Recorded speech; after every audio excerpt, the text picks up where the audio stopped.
All right, here we are in set number 2. You Are Dead versus Immortals. You Are Dead picking up the first set. We'll have to see if the Immortals can respond to the dominance of You Are Dead. I mean, what are your thoughts on this? What are your predictions?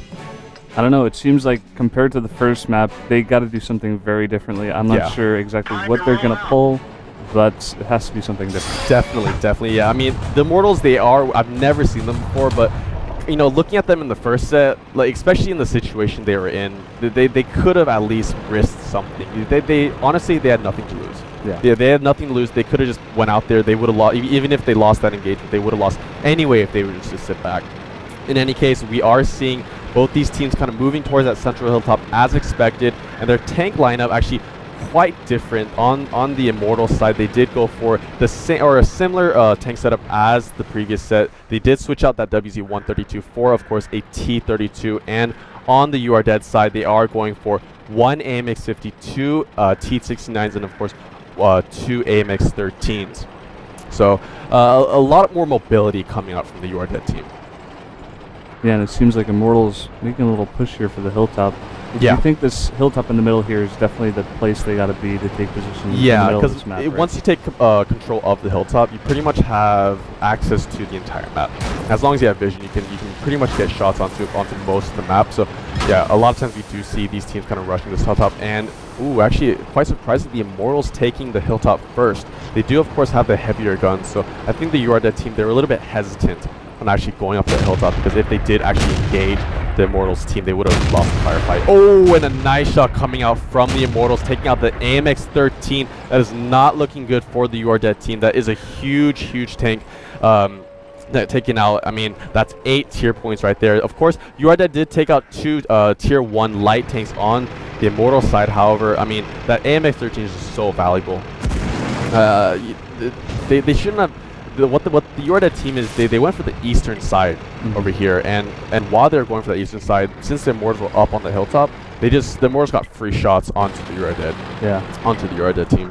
And what exactly were those two tanks trying to do when they were rushing the base? Like I think just trying to take out that tank there, or quite possibly they did take out 2 tier 1 light tanks. Yeah. So I mean, it wasn't a good trade at all, but they did deny some vision onto the efficiency team. So it worked out a little bit where, you know, they did deny vision, and you know the T1s, they don't do any damage. But and here we have Legacy taking a lot of damage on the You Are Dead team. Immortals doing a great job retaliating compared to the first set. I mean, they're really aggressive this time. Yeah, definitely taking really good position on the They did trade tanks right there though. An IS-34, of course, a T-69. And the tier points, though, I mean, going pretty in favor of the Immortals right now. And looks like Blackhawk's going to go down here as well.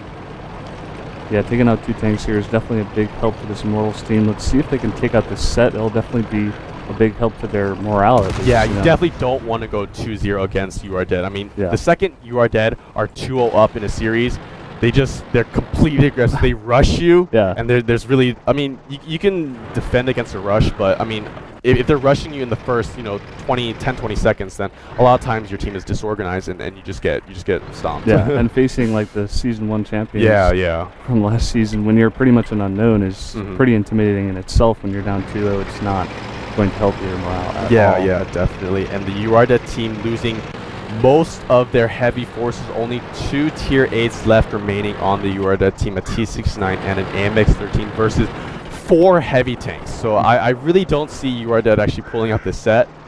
I mean, if it was an AMX-50 and the T-69 left, maybe, you know, because You Are Dead have great teamwork, and they're just phenomenal at close quarter combat. However, you know, in this particular situation where it's like on the You Are Dead team, they have a medium tank and light tank versus 4 heavy tanks. I mean, even if you get, you know, 10 shots, or maybe not 10, because 10 you can probably take them out, but let's say you get you know, 4 or 5 consecutive shots onto the enemy team, you might take out 2 at most. But yeah, there's no way, you know, they're gonna win a close quarter combat engagement. Yeah, and if you were to do something, what exactly would that be to take this set out? Do you think they have a chance at all, or is it just pretty much? It's probably like a less than 10% chance. Yeah, I mean, unless they can kind of slowly pick each of the Immortal tanks one by one, because their Immortal tanks are quite split up right now, and that's what they're trying to do. But thing is, they're up against 4 heavy teams. And they did manage to take out one of them. Yeah, it seems like they traded 1 for 1. Yeah, there. they did trade 1 for 1. However, I mean, it's 3 heavy tanks versus a T69, and that T69 is down to about like 1 or 2% health. Yeah. And yeah, it just looks like there's nothing that Urda can do. It seems the Immortals in here trying to close in. They did take out that other line. Yeah, in the initial push coming out from the Immortal or from You Are Dead, I think they just made a little bit too big of a mistake. They left themselves out too much in the open. And what that allowed Team Immortals to do is they just allowed them to take out that AMX-13 right at the get-go. And the AMX-13 is so crucial, especially on a map like Mines where you got to be moving around. You got to be able to kind of kite and kind of surround your enemy. But unfortunately, they were a little bit, I think, too aggressive in the first minute or so.